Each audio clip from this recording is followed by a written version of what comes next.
Warning! Kinda Murdery contains adult themes, explicit language, and descriptions of violence. It is not suitable for anyone, and we recommend you stop listening now.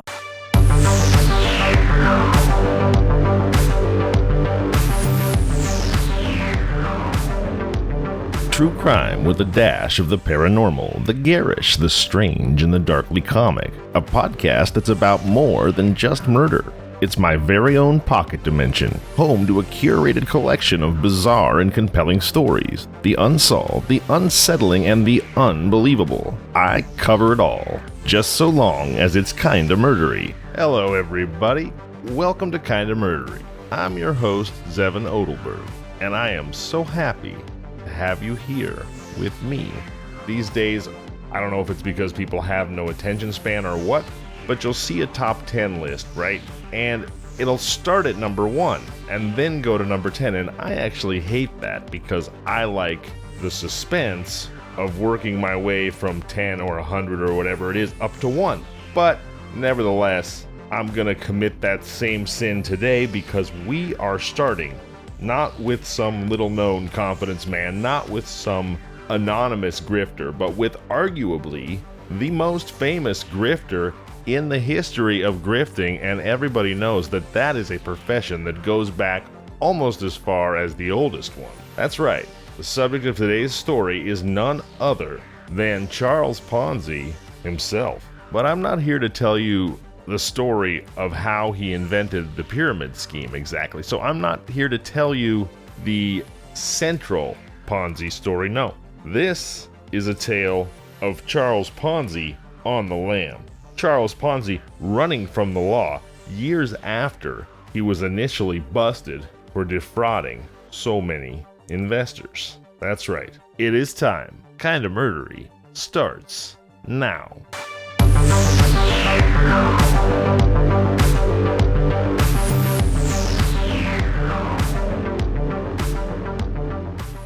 Charles Ponzi had escaped. Over land and sea, wireless messages were dispatched by frantic officials at police headquarters and from the Attorney General's office in Boston, Massachusetts. Ponzi, the dapper Italian, quote, financial wizard of School Street, was wanted by the police. Back in 1919, everybody knew Charles Ponzi. His name was on the tongue of almost every man and woman in the United States. He had come to this country to make money. He had peddled fruit, waited on tables, worked as a clerk, and, incidentally, which was not so widely known, had served time at Atlanta Federal Penitentiary for smuggling Chinese nationals. Now he declared he'd gotten hold of the big idea, and this big idea was so vast, so audacious in conception, that the financial world stood aghast. It seemed impossible, a mad figment of the imagination. Ponzi, it was rumored, had started his career on a 5-cent postage stamp, but whether that was true or not, he now rolled up a business based upon the profits said to have accrued from the difference in value between foreign and domestic exchange notes in international reply coupons, which called for payments aggregating the stupendous amount of $14 million. Charles Ponzi promised a profit of 50% in 45 days. Money poured in so fast that it had to be stored in wastebaskets. Vehicular traffic on School Street was stopped for 2 days while investors, with fists full of money, fought to get into Ponzi's office. Police were called to keep the crowds in line. Charles Ponzi was riding on top of the world. He bought a magnificent house in Lexington, Massachusetts. He drove about in an expensive limousine. He installed a staff of servants at his home and bought his wife magnificent jewels. Somebody named a 5-cent cigar after him. It was even intimated that he might run for the office of governor of Massachusetts. Then, the governor, always inconsiderate in cases of this kind, grew suspicious. Investigations were started. Investors who had mortgaged homes and automobiles to get in on this get-rich-quick scheme grew alarmed. A run started, but the first notes presented for payment were promptly paid. More money poured into Ponzi's coffers. Policemen who were called to quell a near riot stayed and invested. Officials became frankly puzzled. Ponzi claimed he had secret agents stationed in all countries, buying international reply coupons in ways in which it would be impossible to trace. Foreign countries became worried. It looked as though existing financial standards of interest might be turned topsy-turvy. Investigators hesitated about calling Ponzi's scheme fraudulent. They honestly didn't know, but he might have discovered some secret way of manipulating the foreign exchange. However, patient investigation proved his operations to be fraudulent, and the crash came. Ponzi was convicted of using the mails to defraud and received a sentence of 5 years. The Hanover Trust Company and several other Boston banks closed as a result of these wild speculations. Investors who'd made enormous profits were forced to make restitution. Ponzi himself went to jail. When released, he was rearrested and faced state indictment. There were more trials and more delays. Ponzi went to Florida and announced to the world that he would sell house lots at $10 a lot to pay back his investors.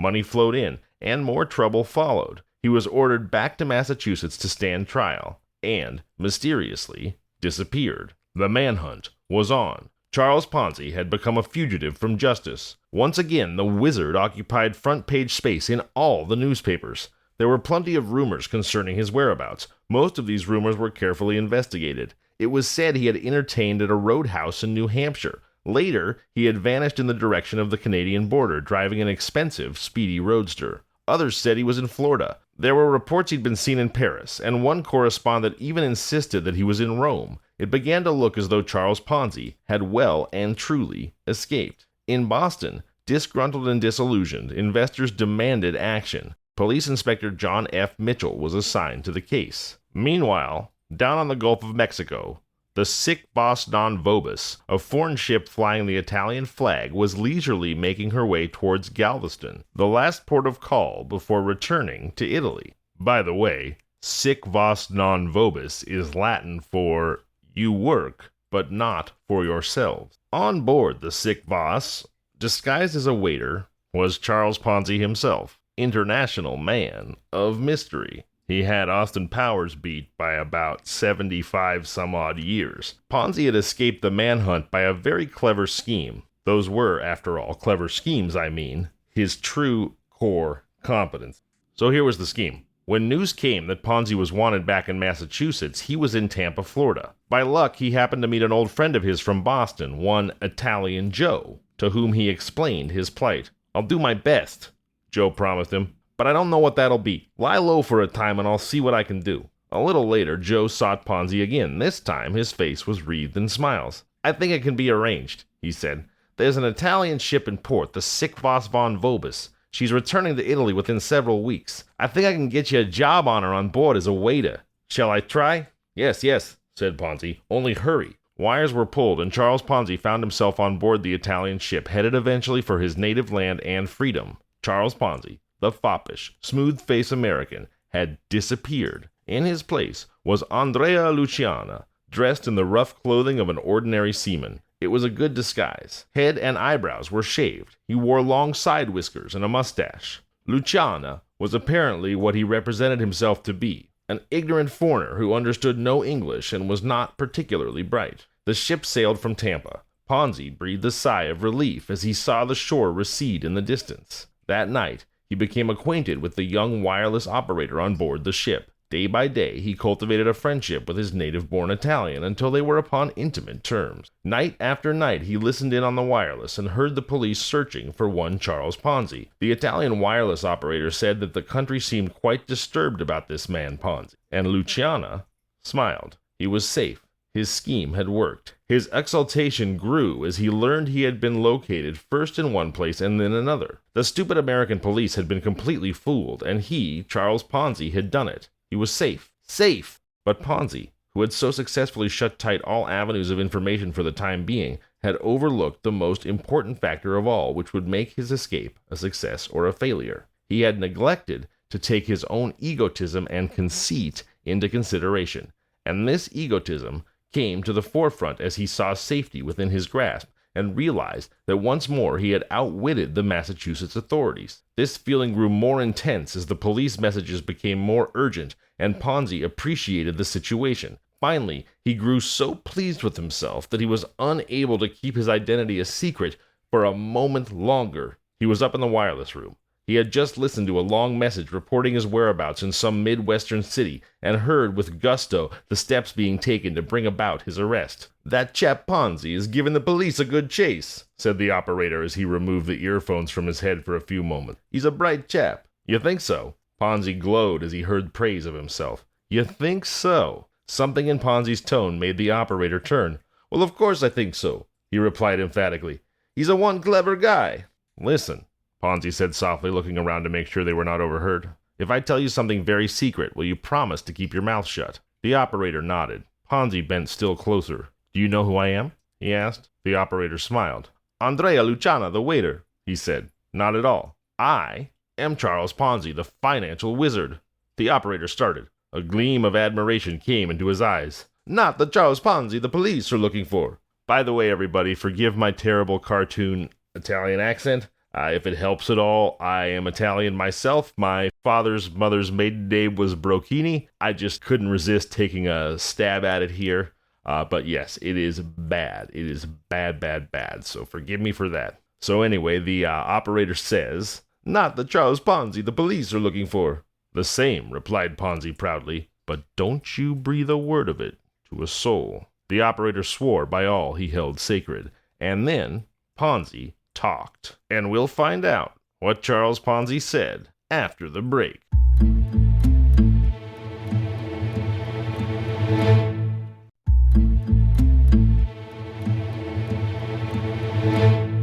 Hey everybody, we're back. Thank you for taking a moment to support the brands who support Kinda Murdery. I'd like to mention briefly, as I often do, and as you know, that I have cerebral palsy, and I would like for Kinda Murdery and our community to be not only a forum, but a support network for people with disabilities, physical or otherwise, and really for anyone whose life story is one that maybe people are not that aware of and needs to be shared. I mean, everyone's story needs to be shared, but I think that there are stories and realities among us that we often don't consider, and I hope that our show can be a chance for some people who are living in those realities to be heard. So if you'd like to connect with me and share your story, either so I can share it with everyone on the show, or if you would just like to share and have what you share be kept private, we can do that instead. But please don't hesitate to reach out to me. kindamurdery@gmail.com or @kindamurdery on all social media.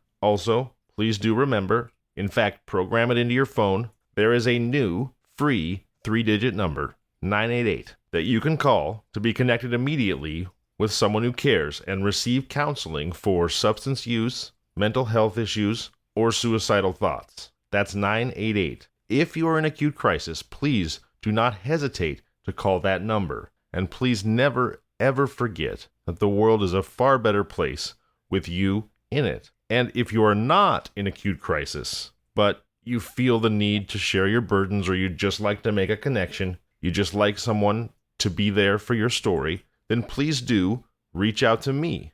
Again, that's kindamurdery@gmail.com or @kindamurdery on all social media. I would love to hear from you. But I'm not the resource if your challenges are immediate. In that case, call 988, speak to a caring professional. But I'm absolutely here for you if your troubles are less acute and you just need a shoulder. All right, thank you for giving me the time to talk about that. By the way, I wanted to remind everybody, I have those kick-ass, full-color, vinyl Kinda Murdery stickers that I would love to send to you, and all you have to do is send me your mailing address. Again, kindamurdery@gmail.com or @kindamurdery on all social media. Sarah is the brave woman whose story I shared on Thursday's episode. Sarah, it was great to hear from you again, and yes, I've got those stickers for you, but you've got to send me your address. And finally, please do leave reviews. It doesn't just make me feel good, it also helps the pod become more visible, and even more importantly, when you leave reviews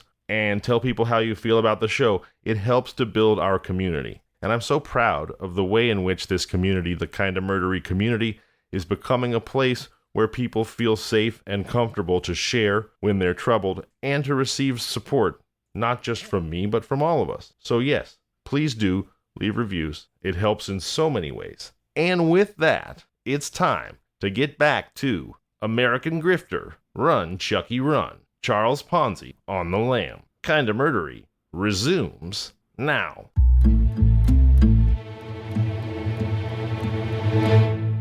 Listen, Ponzi said softly, looking around to make sure they were not overheard. If I tell you something very secret, will you promise to keep your mouth shut? The operator nodded. Ponzi bent still closer. Do you know who I am? He asked. The operator smiled. Andrea Luciana, the waiter, he said. Not at all. I am Charles Ponzi, the financial wizard." The operator started. A gleam of admiration came into his eyes. "Not the Charles Ponzi the police are looking for." "The same," replied Ponzi proudly, "but don't you breathe a word of it to a soul." The operator swore by all he held sacred, and then Ponzi talked. Police Commissioner Edward U. Curtis of Boston knew what he was doing in assigning Police Inspector John F. Mitchell to the State Attorney General's office when the worldwide hunt for Ponzi started. Mitchell had a reputation for always getting his man. It was Mitchell who uncovered the famous automobile ring which encircled New England. It was Mitchell who brought to successful unraveling several Boston blackmailing plots.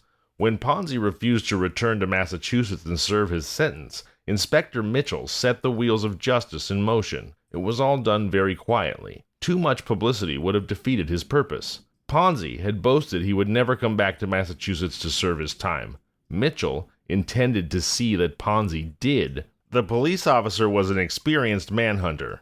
He had run down and captured his quarry too often to be dismayed at Ponzi's disappearance. So Inspector Mitchell proceeded in a leisurely fashion. In a conference with Attorney General Jay Benton and District Attorney Thomas C. O'Brien, he suggested that wanted circulars be sent out to police departments throughout the world. The officer took his time. He intended to be thorough. It was decided that Europe in particular should be heavily circularized because of the belief that Ponzi had gone to one of the many countries there. For the first time since Ponzi's disappearance, the toils of the law were slowly but surely closing in on the wizard. All unknowingly, Ponzi had made another serious mistake. He had forgotten the fact that back in 1908 he had grown a mustache. But for that, he might have bluffed his way to freedom. Mitchell spent a lot of time and put in a great deal of thought on that police circular. Several conferences were held on the best way to circularize Ponzi. Boston knew him as a clean-shaven chap, but Inspector Mitchell recalled that back in 1908 when he was arrested in Montreal for check forgery and mugged for the Rogues Gallery, he'd worn a mustache. A mustache is a common disguise, and Inspector Mitchell acted upon the theory that Ponzi had forgotten all about this episode back in 1908. After much deliberation, it was decided that the best and surest way to get Ponzi was to send out his description with the Montreal Rogues Gallery picture. However, unwilling to take chances, another circular with a picture showing Ponzi smooth-shaven was sent along with it. The circulars went out. Inspector Mitchell settled back to await developments. One of the circulars, scattered to the four corners of the world, found its way eventually into the city room of a Texas newspaper office. Yet Ponzi's luck still held. Nothing happened at Galveston to arouse his suspicions. The police knew nothing of that, he was certain. After a brief touch at Houston, only one more port of call remained before the prow of the Italian ship would at last be turned towards Italy and certain freedom. Ponzi grew a trifle careless. He made still another mistake. He let drop the fact that he understood English, and the captain, who happened to overhear the remark, subconsciously made a mental note of it. It might be useful to have an interpreter on board in case of trouble with customs. Not that he expected any trouble, but it was just as well to be prepared. Day by day, as the chances of arrest grew less and less, Ponzi's egotism grew more and more pronounced. To him, his freedom was sure. "Those American police are fools," Ponzi repeated time after time to the wireless operator, now his confidant. "I have nothing to fear now. Absolutely nothing." And the operator agreed with him wholeheartedly. He was proud of his compatriot, and even more vain that Ponzi had taken him into his confidence. He read the police messages, which he still occasionally intercepted with much zest and amusement, as he realized that he, and he alone, was aware of the identity and whereabouts of the man who had aroused police all over the world. If only the operator had some confidant to whom he could have boasted a trifle about his knowledge, then his contentment would have been complete. It was not often that a wireless operator was the bosom friend of a man as famous as Charles Ponzi. But of course he would remain silent. Hadn't he given his word? The ship put into Houston, where it was scheduled to remain only a few hours. The wireless operator planned to do a little shopping on shore. Ponzi met him just as he left his stateroom. "Remember," he said in a low voice, "not a word." "Of course not," the operator replied, a little hurt at this implied lack of confidence. "Haven't I promised?" And with that, Ponzi had to be content. He walked over to the gangplank and watched the operator out of sight. Then he turned away with a sigh.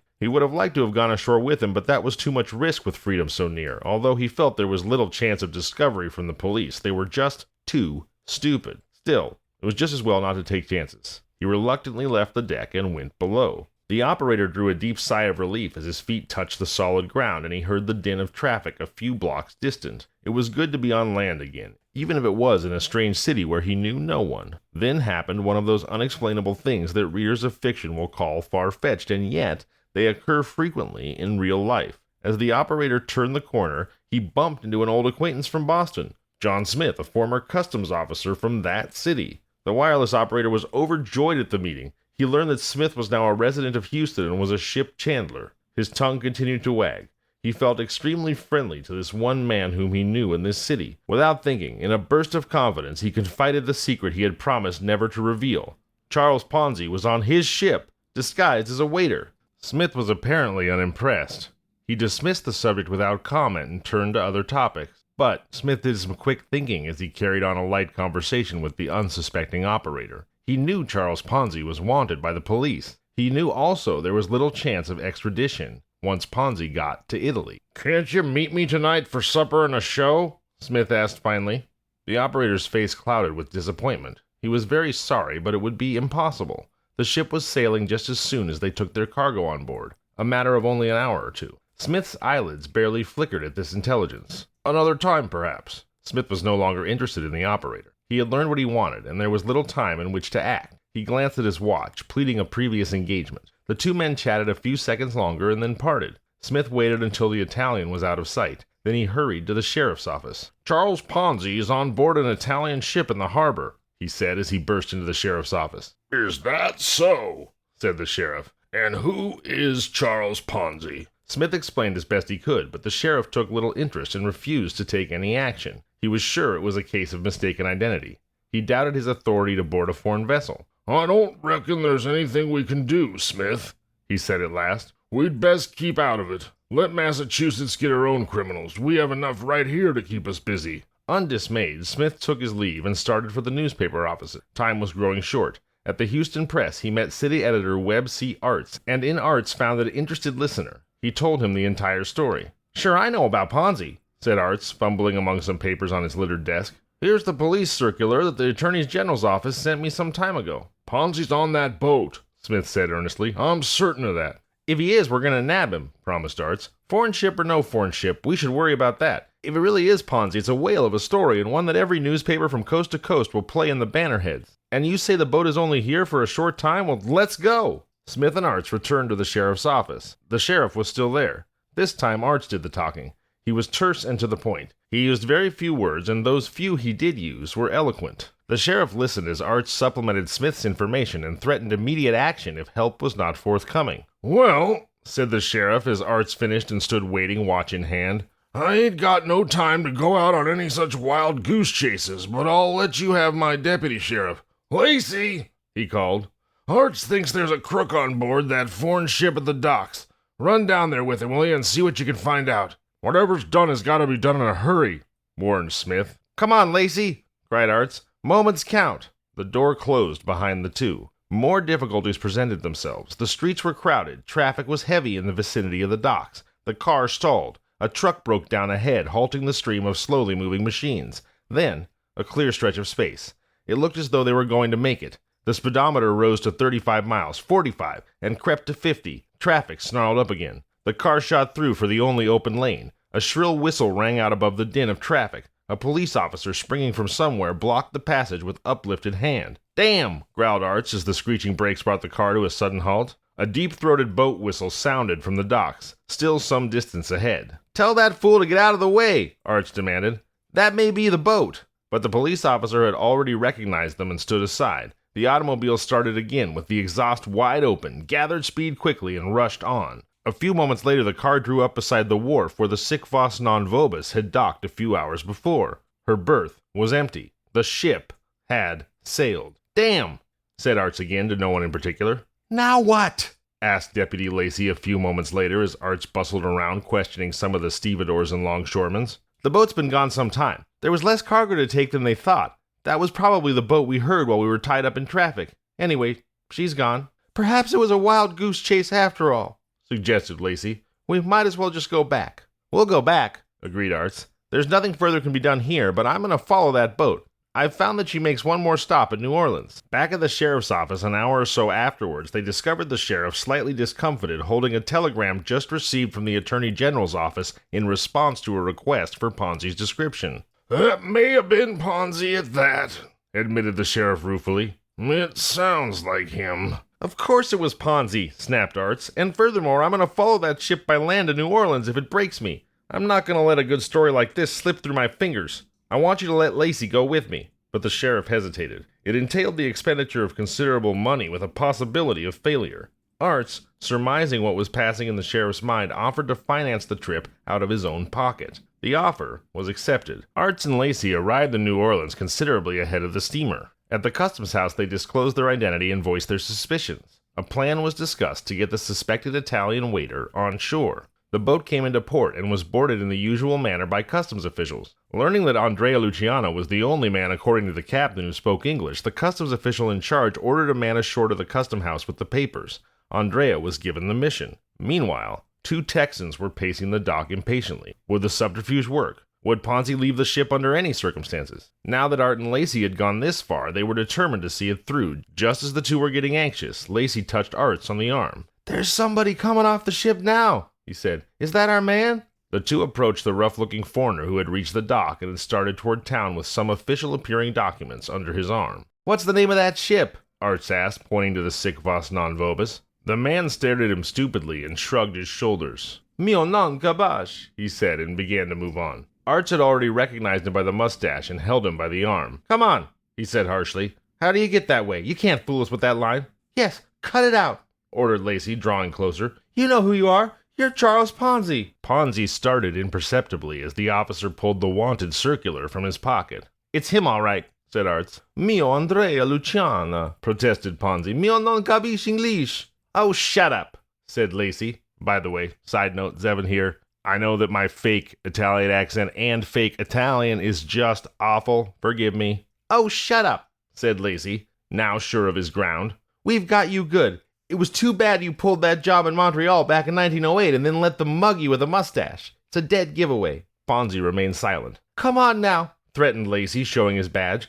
"Come clean. Either you'll come across or we'll let you stay in a town that hates your kind and eats them alive. What do you say to that?" Ponzi finally got into a taxicab and they were driven to a hotel where they talked the situation over.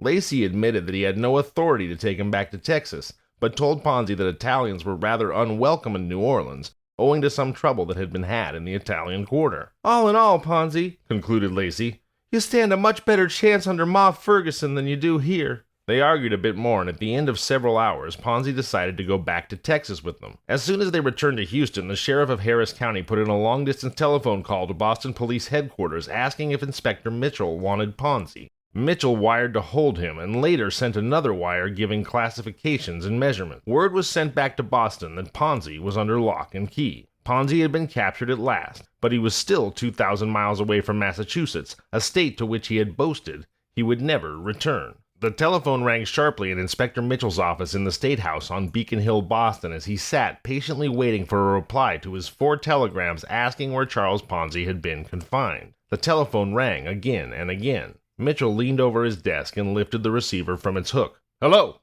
he said. It was the State House operator who answered. "Will you pay for a toll call from Texas?" Mitchell replied that he would. There was a low hum on the line as he waited for the connection to be made, broken by a series of clicks as operators over the 2,000-mile circuit kept the line open. Then a receiver clicked. "Hello," a voice said. "Is this Inspector Mitchell?" "It is," replied Mitchell. "This is Charles Ponzi," the voice continued. "Will you let me come back to Massachusetts in the custody of the sheriff here?" Mitchell paused before answering. He saw Ponzi was up to his old tricks. He was positive that just as soon as he got outside the state of Texas, it would be, "Goodbye, Ponzi." "Hello," said Ponzi. "Are you still there? Will you let me do it?" "Nothing doing, Charlie," Mitchell told him. "You've pulled your last stunt with us." "Is that so?" said Ponzi. "Well then," he taunted, "you'll have to come down and get me. I won't come back. I'll fight first." "All right, Charlie," said Mitchell good-naturedly. "We'll fight." The inspector hung up. Hostilities between Charles Ponzi and Inspector Mitchell had been renewed. Ponzi put up a stiff fight to remain in Texas. The entire state seemed to have fallen under his hypnotic influence, and it was his boast that he would never go back to Massachusetts as long as Governor Ma Ferguson was in power. But the Massachusetts authorities persisted. As Ponzi felt the long arm of the Attorney General's office reaching out for him, he dispatched telegram after telegram to Governor Alvin T. Fuller of Massachusetts asking for clemency. This proved unavailing, and he appealed to his native country, asking Mussolini to intercede. Inspector Mitchell was not finding the job quite as easy as he had anticipated. It looked for a while as though Ponzi would make good his boast. The Boston police departments were thwarted at every twist and turn. They were asked to defend a case whose merits had already been decided by a Massachusetts court. At the first hearing held on July 10, 1926, much to the surprise of Assistant Attorney General A.R. Shrigley of Massachusetts, the proceedings took on the color of a court trial. Action was postponed until after the Democratic election later in July. It was alleged that this was done to save the Italian vote. From then, until Ponzi lost his last appeal in January 1927, his attorneys did all in their power to prevent his extradition to Massachusetts. But Ponzi lost, and Inspector Mitchell arrived in Houston to take the former financial wizard back to Boston. He had arrived not an instant too soon. Ponzi was still planning to defeat the forces of law and order. The jail was under construction, and there was Ponzi, with 26 other prisoners confined in a single cell. Mitchell happened in unobserved. The prisoners were gathered in a group talking in low tone. "All right, Charlie," said Mitchell. "We're all set to go. Get your stuff ready." But Ponzi played for time. "Let's wait over several days," he hedged, "and go back by boat." "Nothing doing," replied Mitchell. "We're going out on the 11:30. It was already after 11 o'clock. "I'm not going back with you," said Ponzi, still stalling for time. "If you try to take me back to Massachusetts, I'll kill myself. I shall never go back to Boston alive." "All right, Charlie," returned Mitchell, not at all disturbed by the threat. "You can suit yourself. It's nothing to me. My papers state I'm here for the body of one Charles Ponzi, dead or alive. I'm going to take you back to Boston. If you want to bump yourself off, well, that's your business." Ponzi looked thoughtful. "Only don't forget, Charlie. If you do that, you'll go back in a box in the baggage car while I ride in the Pullman eating 3 square meals a day and knowing exactly where you'll stay put, without watching." Ponzi, with less than half an hour before train time, had other objections, which Mitchell overrode in a more or less peremptory fashion. Fearful that writs might be served, the police officer took him to the railroad station at the same time secretly holding a fast automobile in readiness, filled with gasoline and oil, in which he planned to kidnap Ponzi should it be impossible to leave the city by train. But the financial wizard had played his last card. However, Ponzi remained defiant, even when a gun and some 100 cartridges were found concealed in the lining of his traveling bag, where they had remained hidden since 1920. Later, he confessed that a jail delivery had been planned for that very night, in which the prisoners counted on overpowering the attendants when they answered a sick call from the cell. Once the door was open, the rest of the getaway would have been easy, but Mitchell's sudden arrival had prevented the plan from being carried out. They went back to Boston by train, locked in a compartment where they remained until they reached St. Louis. Here they rode about town in a taxi until train time, and then were locked into a compartment of another train, in which they stayed until the train passed over the New York-Massachusetts boundary line. But Ponzi had admitted his defeat long before that. He turned to Inspector Mitchell just after they'd left Texas behind. "You've beaten me, Inspector," he said simply. "I told you I would," replied Mitchell without rancor. "I told you so the day you telephoned me in Boston. You insulted the United States, you insulted the Commonwealth of Massachusetts, and you got just what any man gets who starts out to beat the law. It can't be done because there's no such thing as a perfect crime." Charles Ponzi, juggler of other people's millions, was now safely behind the stone walls at the state's prison at Charlestown, Massachusetts. The manicured fingers through which passed the life savings of many were now occupied sewing on buttons in the knitting room at the prison factory. But although the steel gates of the prison would swing open for him once again at the conclusion of his sentence, he would not walk forth a free man. The doors of America had been forever shut to Ponzi, who had no respect for the laws of the United States and defied the authorities of Massachusetts. He had sacrificed his rights to citizenship and would be deported. Charles Ponzi would be released just 7 years later in 1934, and he would live for another 15 years after his release, until he finally died, a broken man, in a charity hospital in Rio de Janeiro in 1949. You'll forgive me if I don't shed a tear for Charles Ponzi. I'll see you back here on Thursday. I'm Zevon Odelberg, and this has been Kinda Murdery. If you like the show, please subscribe, review, and tell your friends. You can find us on social media at Kinda Murdery or email at kindamurdery@gmail.com.